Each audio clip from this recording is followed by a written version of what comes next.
የሳምንት አጠቃላይ መጻጉዕ በመባል ይታወቃል። 30 ዘመን ሲመላው ባለቤቱ እግዚእነ ኢየሱስ ክርስቶስ እያስተማረ በዚያ መስመር ይሄድ ነበር። ብዙ ህዝብ ነው የሚከተለው። ያ ሁሉ ህዝብ እየተከተለው እግዚእነ ኢየሱስ ክርስቶስ ግን ለይቶ ያየው እዚያ ጋር የወደቀውን መጻጉዕ ነው። እስከ ዓለም ፍጻሜ ከኛ ጋር እንደሚሆን ነግሮናል። ቃሉ አይታበልም። እግዚአብሔር የዋሽ ዘንድ ሰው አይደለም አይደል የተባልነው። ስለዚህ እስከ ዓለም ፍጻሜ ድረስ ከእናንተ ጋር ነኝ ብሎናል። እኛን ግን ይህንን ሲለን አዞናል። እስከ ዓለም ዳርቻ ድረስ ሂዱ፣ ወንጌልን ስበኩ፣ ደቀ መዛሙርት አድርጉ፣ አጥምቁ፣ አሳምኑ ብሎናል።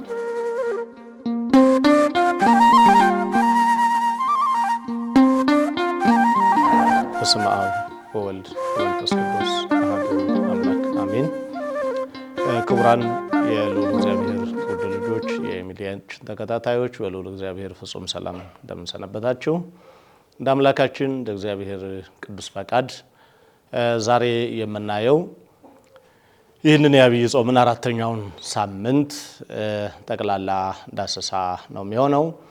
ለዚህም መነሻ የሆነን ዘንድ በዚህ በጾመ ድጓው ላይ ባለቤቱ እግዚእነ ኢየሱስ ክርስቶስ ያስተማረውን ቅዱስ ያሬድ ደግሞ በዜማ የዘመረውን አህዮ ኢየሱስ ለመጻጉዕ ወይቤሎ ስፋ እዴከ የሚለውን መነሻ በማድረግ ይሆናል። ጌታ ኢየሱስ ክርስቶስ መጻጉዕን በሚፈውሰው ጊዜ ወይም ሊፈውሰው በወደደ ጊዜ እጅን ዘርጋ አለው የሚል ነው የሆነው። እንደ ወንጌል የማርቆስ ወንጌል ምዕራፍ 5 ላይ የምናገኘው ሐሳብ ነው። ወደ አዳራሹ ወደ ምኩራቡ ገባ። እያስተማራቸው እያለ አንድ እጁ የሰለለችበት ሰው ነበረ እና ያንን ሰው ከህዝቡ መካከል ለይቶ ጠራውና እጅህን ዘርጋት አለው። ይህ ሰው እጁ ሽባ ነበረ። አንድ እጁ አትሰራም ነበር፣ ከጥቅም ውጭ ወይም ከአገልግሎት ውጭ ነበረችና ቀኝ እጁን ደህናውን እጁን ሲዘረጋ ያኛውን አለው። እሱ የሚያውቀው እንደማይዘረጋ ነው። ሰዎችም ጭምር የሚያውቁት እንደማይዘረጋ ነው። እግዚአብሔር ወልድ እግዚእነ ኢየሱስ ክርስቶስ ደግሞ ሰዎች የሚያውቁትን አይቻልም የተባለውን ነገር መቀየር እንደሚችል እንዲያምኑ ሊያሳያቸው ስለወደደና ይህንን ሰው ሊምረው ስለፈለገ ነው። ለዚህ ምን አለው? ስፋ እዴከ እጅህን ዘርጋት ሲለው ሁለተኛዋን እጁን ሲዘረጋት ወኮነት ከመካለይታ ነው የሚለው። እንደዚያችኛዋ እጁ እንደ ደህናዋ እጁ ጤነኛ ሆነችለትና በህዝቡ መካከል እየዘለለ አመሰገነ ይላል። ይህ ሳምንት አጠቃላይ መጻጉዕ በመባል ይታወቃል። እንደ ቤተክርስቲያናችን አስተምህሮ የእግዚአብሔር ማዳን፣ የእግዚአብሔር መሐሪነት፣ የእግዚአብሔር ይቅርባይነት፣ የእግዚአብሔር ታዳጊነት፣ የእግዚአብሔር ርኅራኄ የሚነገርበት ወደ እግዚአብሔር የመጡ ሁሉ በሙሉ ለፈውስ፣ ለምህረት፣ ለይቅርታ የተጠሩ እግዚአብሔር ሊምራቸው፣ እግዚአብሔር ይቅር ሊላቸው የጠራቸው እንደሆኑ ወይም ደግሞ ሊምረን፣ ይቅር ሊለን፣ ሊራራልን እንደመጣ ማሳያ ነው። በዚህ በዮሐንስ ወንጌል ምዕራፍ 5 ላይ ሲነበብ እናገኘው የወንጌል ክፍል ላይ አንድ ከቁጥር 5 ጀምሮ መጻጉዕ የሚባል ሰው ነበረ። በተለይ እሱ በዚሁ ስሙ ነው የሚታወቀው። ሌላ ተጨማሪ ስም የእገሌ ልጅ የነገሌ ዘር የሚል ሁሉ ስም የለው። ስም አጠራሩ ከነነገዱ ተረስቷል። ያ የሆነበት ምክንያት ለረጅም ዓመታት በሽተኛ ሆኖ ይኖር ስለነበረ ነው። ይህ ሰው ለረጅም ዓመታት በሽተኛ ሆኖ በመኖሩ ምክንያት አካባቢው ሰው ረስቶታል። ቢያንስ ከ30 ዓመት በላይ ተኝቷል ነው የሚሉት። ወይም ከ30 ዓመቱ ጀምሮ ተኝቷል ነው የሚሉት እና ረጅም ዓመት ስለተኛ በሽተኛ መሆኑን ብቻ ነው የሚያውቅ። ይሄ የሆነበት በእርግጠኝነት ከዚያ በፊት ይሄ ሰው ጤነኛ ነበር ማለት ነው። ከ30 ዘመኑ ጀምሮ ተኝቷል ብንል እስከ 30 ዘመን ከሰዎች ጋር ከቤተሰብ ጋር ነበረ። እስከ 30 ዓመቱ ድረስ ደግሞ 30 ዓመት ሙሉ ተኛ ብንል ደግሞ ከመተኛት በፊት ጤነኛ ነበረ። ሰዎች፣ ዘመዶች፣ ወዳጆች ነበሩት። ግን እነዚያ ሁሉ አልነበሩም። ይሄ ሰው በታመመ ጊዜ እነዚህ ሁሉ በሙሉ አጠገቡ አልነበሩም። ብቻውን ሄዶ መጠመቂያ ቦታ ወድቆ ነበር ይላል። ልክ አሁን በየቤተክርስቲያኑ በየጠበል ቦታው ደጅ የሚጠኑ እግዚአብሔርን የሚማጸኑ ሰዎች እንዳሉት ሁሉ ያ መግቢያ ማሳያ ነበረ። የእግዚእነ ኢየሱስ ክርስቶስ መምጣት በቃልም በተግባርም ማስተማርና መማር ነበረ። ያ ማለት ማዳን፣ ማስተማር፣ በቃልም በተግባርም አርአያ መሆን ነበረ። ስለዚህ በዚያ ዘመን የጠበል ቦታው አካባቢ ሰዎች ይቀመጡና ይጠባበቁ ነበር ወደ መጠመቂያ ቦታው ለመግባት ይላል።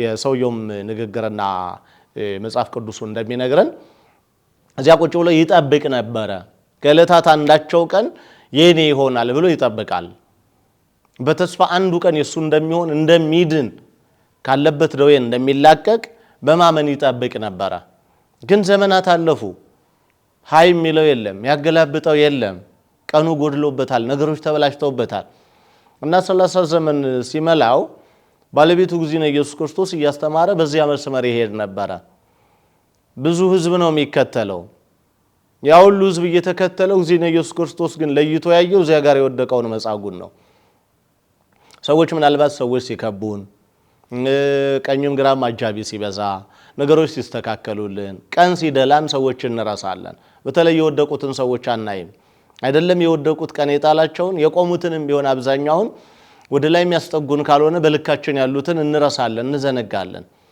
ለዚህም ነው እንደ ሀገር እንደ ተቋም ወዘተርፋ አጠቃላይ የማደግ እድላችን ሊሚቴሽን ገደብ የተሰራለት ወደታች የሆነው የመጣንባቸውን መንገዶች በሙሉ ስለምንቆፍራቸው ስለምንረሳቸው ነው እንጂ የመጣንባቸውን መንገዶች ምንደለድላቸው ቢሆን የመጣንባቸውን ታሪኮቻችን ምን ቆጥራቸውና ለሌላው እንዲደርሱ ፍሰቱን ምናሰፋው ቢሆን በእርግጠኝነት ከኛ በላይ ከፍ የሚል የጣሉበትን ሁሉ የሚያበቅል ምድር ያለን የነገሩትን ሁሉ ሰምቶ አሜን የሚል ህዝብ ያለን ከኛ በላይ የታደላል ነበር ግን ከምድሩ እስከ ሰው መጠቀም ያልቻልነው ያጠቃቀም ጉድለት የመጣንባቸውን መንገዶች መርሳት መዘንጋት ነው ያን ጊዜ ብዙ ሰዎች ረስተውታል ይሄን ሰው ዘንግተውታል እሱም ቢሆን ትቷቸዋል ከበሽታው ውጭ ሌላ የሚያዳምጠው ነገር አልነበረም ጧትም ማታም የሚያዳምጠው በሽታውን ብቻ ነበር ኢቭን ኢፍ የእግዚአብሔርን ማዳን ረስቶታል የእግዚአብሔርን ትድግና ረስቷል የሚመጣለትን ፍርፋሪ ብቻ እየቀመሰ እዚያው ነው የሚኖር የሚያገላብጠው ሰው ራሱ አልነበረም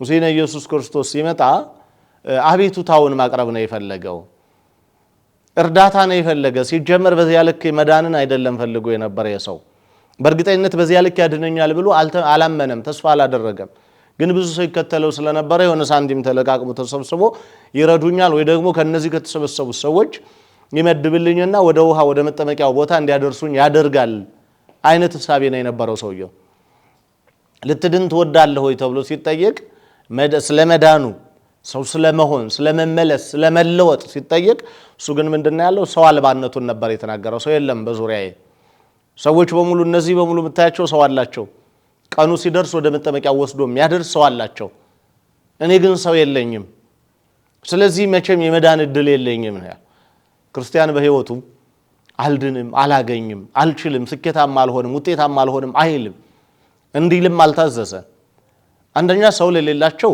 ሰው ሊሆን ፍጹም አምላክ ሲሆን ፍጹም ሰው ሆኖ የመጣ ግዚነ ኢየሱስ ክርስቶስ ከኛ ጋራ ነው ከቤተ ክርስቲያን ጋራ ነው እስከ ዓለም ፍጻሜ ከኛ ጋራ እንደሚሆን ነግሮናል ቃሉ አይታበልም እግዚአብሔር የዋሽ ዘንድ ሰው አይደለም አይደል የተባልነው ስለዚህ እስከ ዓለም ፍጻሜ ድረስ ከናንተ ጋራ ነኝ ብሎናል እኛን ግን ይሄንን ሲለን አዞናል እስከ ዓለም ዳርቻ ድረስ ሂዱ ወንጌልን ስበኩ ደቀ መዛሙርት አድርጉ አጥምቁ አሳምኑ ብሎናል ይሄን ስንሰራ እግዚአብሔር እስከ ዓለም ፍጻሜ ድረስ ከኛ ጋራ ይሆናል የታዘዝነውን ስንተው ግን እግዚአብሔር ይተወናል ትእዛዙን ስንተው ይተወናል ስለዚህ እግዚአብሔር እንዳይተወን ከእግዚአብሔር ይልቅ ሰዎችን መደገፍ እንዳንጀምር የእግዚአብሔርን ትእዛዝ መስማት ከኛ ይጠበቃል ሲቀጥል ደግሞ ክርስቲያን አልቃሻና ብሶተኛ መሆንም የለበትም ይሄ ሰው ምናልባትም ሰው የለኝም ማለት እዚያ ጋር ቁጭ ብሎ ግን ምናልባት ሰው እንዳይኖረው ያደረገ የራሱ ጸባይም ሊሆን ይችላል እኮ አንዳንዴ ችግሮች ሲደራረቡብን አመላችን ይቀየራል ምን እናገረው እናጣለን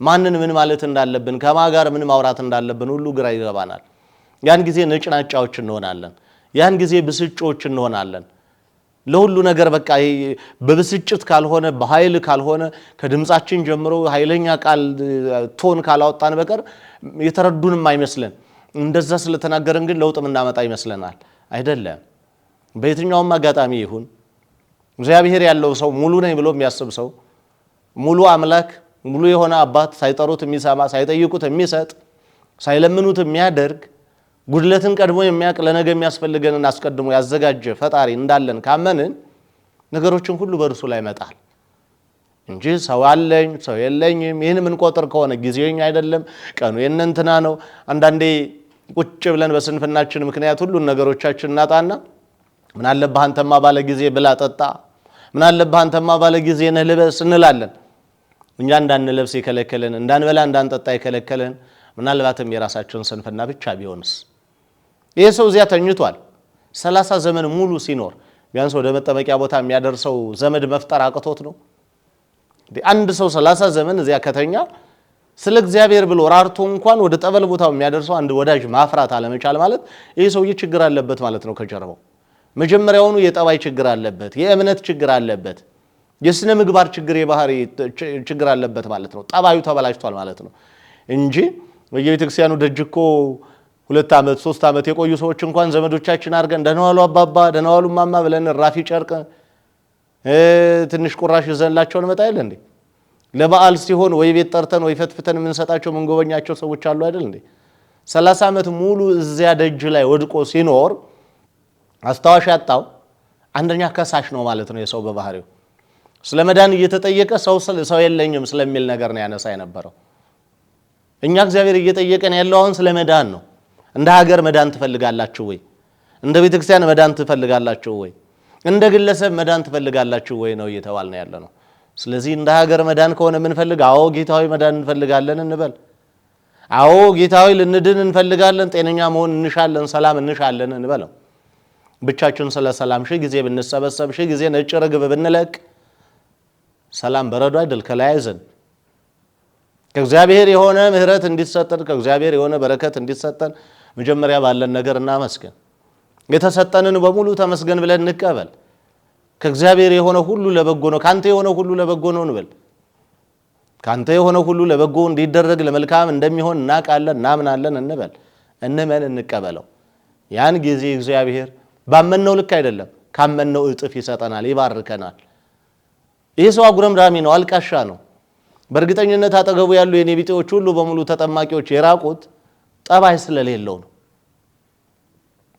ሰዎች አጠቃላይ ከከፉብን ሰዎች በሙሉ ከሆነ አንድ ላይ ሆነው የጠሉን ችግሩ የሰዎች አይደለም የኛ ነው ማለት ነው። ይህንን ማገናዘብ ማስታወስ ይህንን ማሰብና ማወቅ ከኛ ይጠበቃል። ምእመናን ለምንድን ነው ሰዎች ሁሉ የጠሉኝ? ምናልባትም የቀኙ ጠልቶን የግራው ከወደደን እሰየው አንድ ነገር አለ። ወይ ክፉ ሆነን ክፉዎች ወደውናል፣ ወይ መልካም ሆነን መልካሞች ወደውናል። ከዛ ደግሞ ራሳችንን ማየት ካቃተን እነገሌ ባህሪያቸው ምን ይመስላል፣ የገሌ ጠባይ ምን ይመስላል፣ ሌባ ነው እኔን የወደዱ ሰዎች በሙሉ ምን ይመስላሉ፣ ሌባ፣ ሰካራም፣ አመንዝራ፣ ዘረኛ ወዘተርፈ። እንደዛ ከሆኑ በቃ ተበላሽተናል። የተበላሸ ክፍል ነው የሚወደን። ጤነኞች ከሆኑ ከዚህ ካልነው ነገር በሙሉ ነፃ ከሆኑ ደግሞ ሰየው ደህና ለመሆን እየሞከርን ነው። ስለዚህ በዛው መቀጠል አለብን። ጤነኛ ለመሆን እንሞክር፣ ጤነኛ ለመሆን እናስብ፣ ጤነኛ የመሆን ስራ እንጀምር። ከዛ በኋላ ፍጻሜው እግዚአብሔር ከኛ የሚጠበቀው መጀመር ብቻ ነው። ወደ ኦርቶዶክሳውያን ምእመናን ልጆቻችን ሁላችሁ ይሄ የሃይማኖት የሚመለከታችሁ የማይመለከታችሁ ሰላምን ከእኔ መጀመር እችላለሁ ካልን እንችላለን። ሰላምን ከሌሎች ሰዎች የምንጠብቃት ከሆነ ግን አናገኛትም። ሰላምን ግዛት ነው የተባልነው፣ ወዳጅ አድርጋት፣ ባልንጀራ አድርጋት ነው የተባልነው እንጂ ከሌሎች ሰዎች ያት አልተባልንም። ሙሉ ቤተሰቦቻችን አግብተው ሙሉ ቤተሰቦቻችን ስለወለዱ የነሱ ልጆች የኛ ናቸው ማለት አይደለም።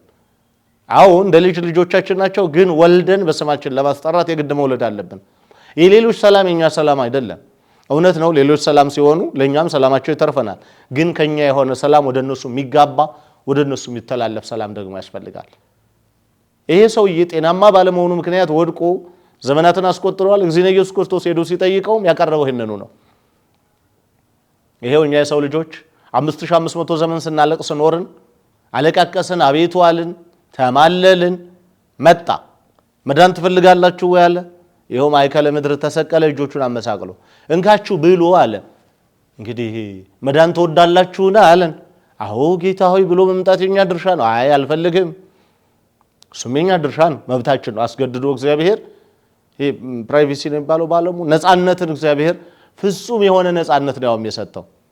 ይሄ ዝም ብሎ እንኳን ነፃነት አይደለም፣ ሙሉ ነፃ ፈቃድ ነው የሰጠን።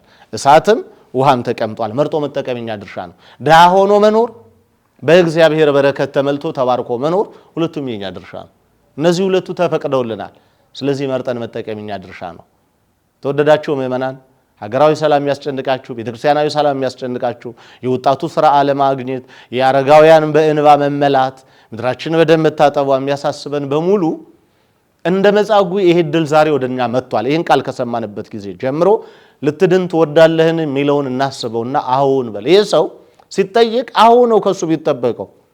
እሱ ግን አቤቱታ አቀረበ። አሁንም እግዚአብሔር አቤቱታውን መስማት አለበት። ምክንያቱም ክስ ነው። እግዚአብሔር የከሳሾችን ጸሎት አይሰማም። ጸሎት ሲሆን ነው እንጂ ክስ ሲሆን እግዚአብሔር አይቀበለውም። ምክንያቱም እኛ በጠየቅነው እጥፍ ለጠላቶቻችን ይሰጣል። ለጠላቶቻችን የተመኘነውን መርገም ለኛ ነው የምናደርገው። በጠየቃችሁት በሰፈራችሁት ልክ ይሰፈርላችኋል አይደል የተባልነው። ስለዚህ ይህንን መጠንቀቅ ይኖርብናል። ይሄ ሳምንት በሽተኞች የተፈወሱበት፣ እነዚህ በሙሉ ፈውስ የተደረገላቸው ምእመናን የሚታሰቡበት ሳምንት ነው። ስለዚህ ለኛም ሰላም ይሆን ዘንድ ለኛም ፈውስ ይሆን ዘንድ ዓለም ታማለች።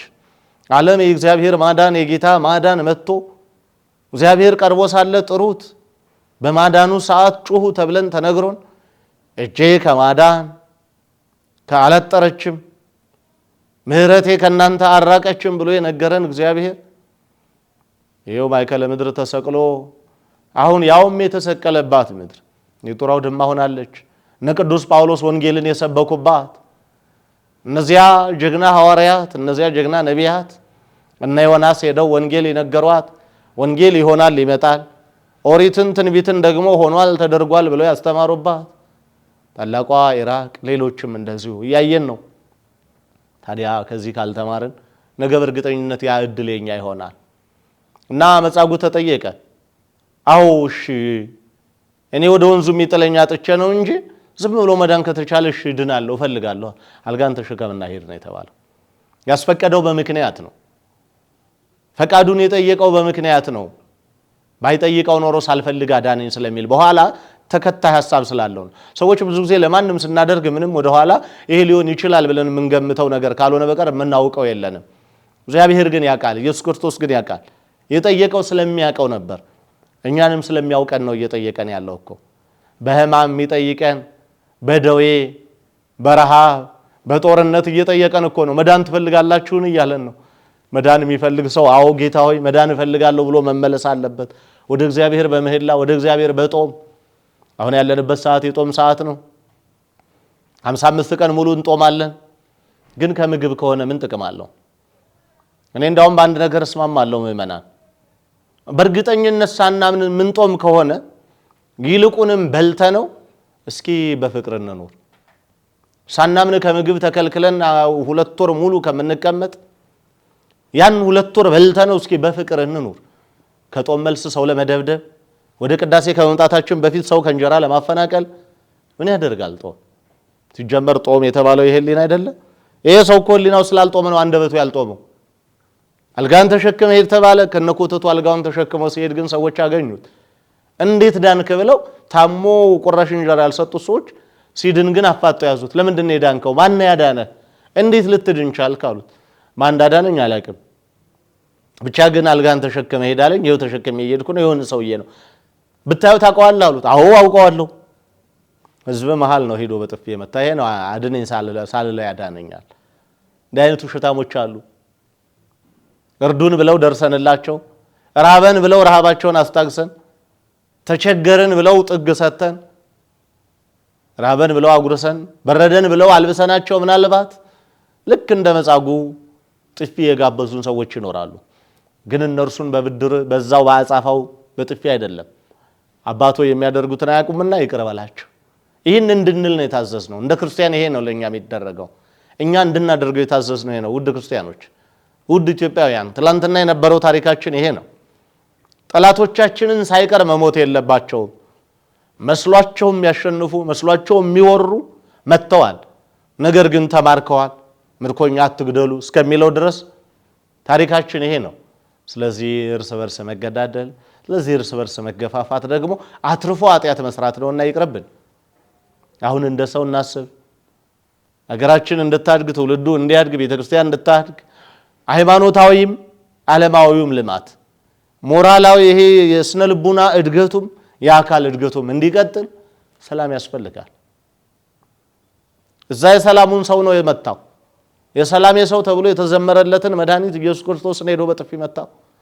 ያን ጊዜ በጥፊ ሲመታው እዚህ ሰው እጁ ደረቀች።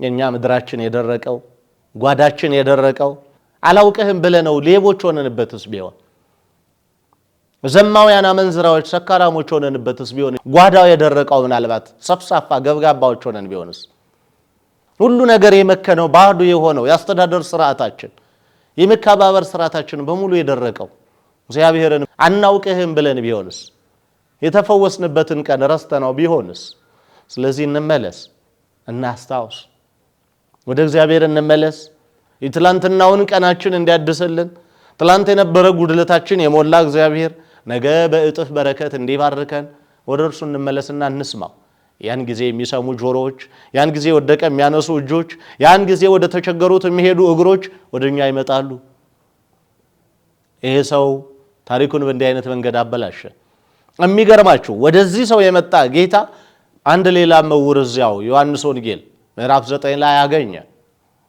ምን እንደሚፈልግ ጠየቀው ጉድለት ምንድነው አሁን አንተ ጎደለኝ አጣውት የምትለው እንዲደረግልህ የምትፈልገው ምንድነው አለው ምን እንላለን እኛ ብንሆን ፕራይም መሆን ሊቀ ጳጳስ መሆን ስራ አስኪያጅ መሆን አለቃ መሆን ባለ መኪና ባለ ፕሌን ምንድነው የምንፈልገው በእርግጠኝነት ብንጠየቅ ሁሉም ጥያቄ የሁሉም ልመና ምድራዊ ነው የሚሆን በእርግጠኝነት ወይም ደግሞ የቸገረንን አይደለም እንጠይቀው የማያስፈልገንን ነው የምንጠይቀው ይሄ ሰው ምንድነው የምትፈልግ ተባለ የማልፈልገውን ሰጠኝ እንዳይል እኮ ነው ጌታዬ ማየት ፈልጋለሁ ሌላ ይቅርብኝ የቸገረኝ ማየት ነው ምበላውን እንጀራ ሰዎች እንጀራ ነው ብለው ስለነገሩኝ እንጂ እንጀራ ይሁን አይሁን አላቅም ሰዎች ያቀረቡልኝ ነው በላው ምን እንደበላው ከለሩ ምን መልኩም እንደሚመስል አላቅም ሚገድል ይሁን የሚያድን አላቅም ወላጆች ናቸው ስለተባልኩ እነዚህ ሰዎች ወላጆች ሆኑ እንጂ ምን እንደሆኑ አላቅም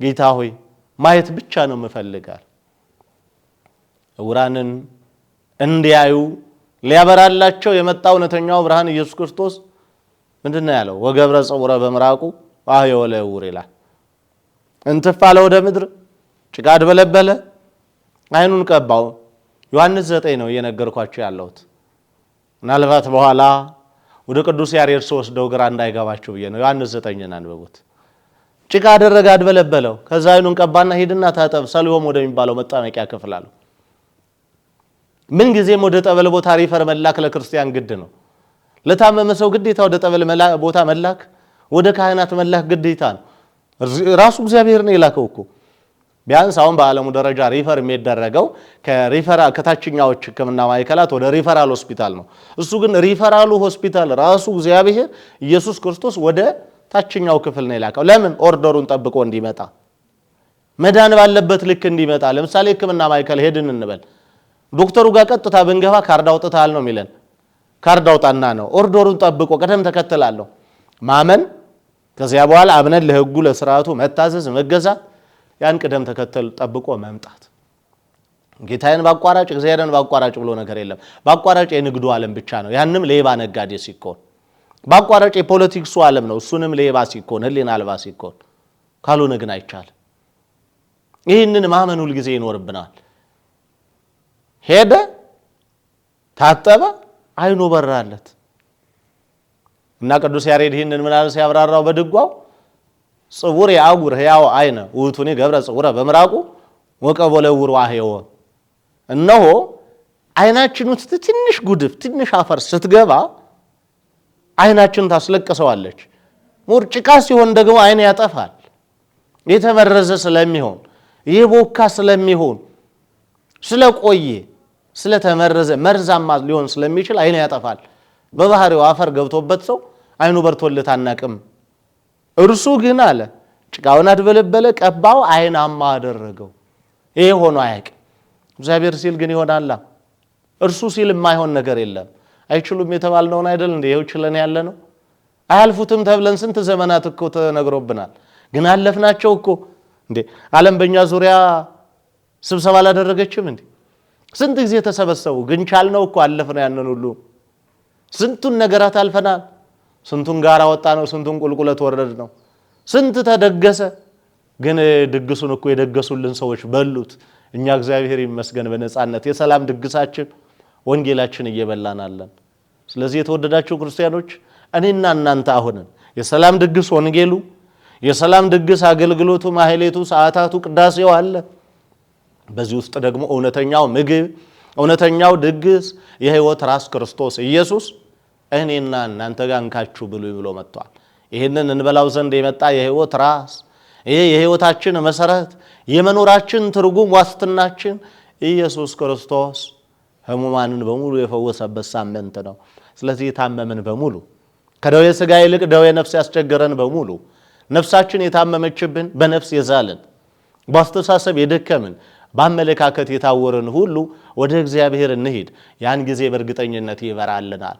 ያን ጊዜ ማብራት ይችላል፣ ያሳየናል። እንዴት ነው ምን ታየ ሲለው ምንድን ነው ያለው? ሰዎች ከሩቅ ሲመላለሱ ሲወዛወዙ እንደ ዛፍ ይታዩኛል።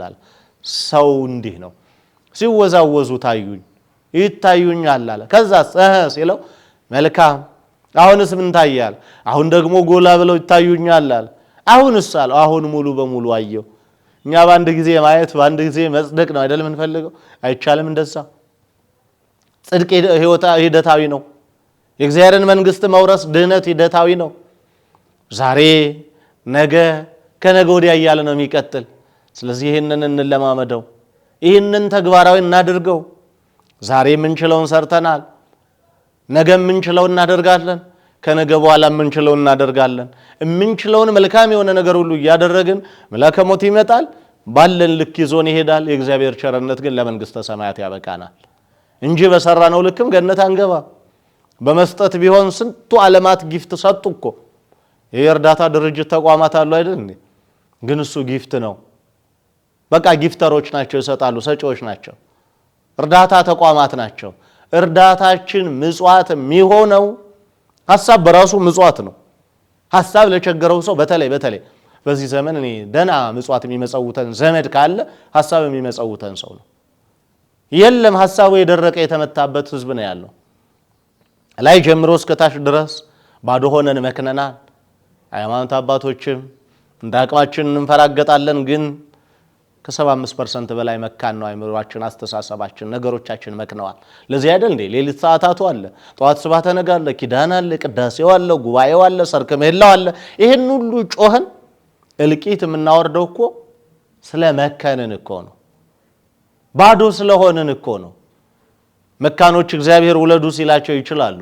የኛ አይምሮ ግን እግዚአብሔር ውለድ እያለው ራሱ መካንነት ይሻለኛል ብለን እኮ ነው ቁጭ ያልነው። መልካም ነገር ውለዱ ለህዝቡ፣ መልካም ነገር አስተላልፉ ተብለን ጥሩ አንደበት ተሰጠን። ያን አንደበት መጠቀም ካልቻለን ግን እግዚአብሔር ልጆች ዳግም የበለጠ እየመከንን ነው የምንሄደው። ያ እንዳይሆን እግዚአብሔርን በምህረት እግዚአብሔርን በተስፋ መጠበቅ ይኖርብናል። 10 ሰዎች ሊፈወሱ ሄዱ፣ 9 በዚያው ቀሩ፣ አንደኛው ተመልሶ መጣ። እግዚአብሔር የመጣው ለሁሉም ነው። የተሰቀለው እግዚአብሔር ወልድ ኢየሱስ ክርስቶስ ለሁሉም ነው። ሁሉም ተበተነ፣ እኛ ግን ተቀበልነው፣ አመንን። ታዲያ ተቀበለነው ግን ቦታ ሰተነዋል ነው ወይስ እንደ ስምዖን ዘለምጽ ቤታችን አስገባን በቃ ለጉራ ዘግተንበት ዝም? ክርስቲያኖች ነን በነጠላ በካባ ብቻ የሚገለጥ እሱ ከሆነ የልብስ ሾው ነው የሚሆነው። እሱ ፋሽን ሾው ነው።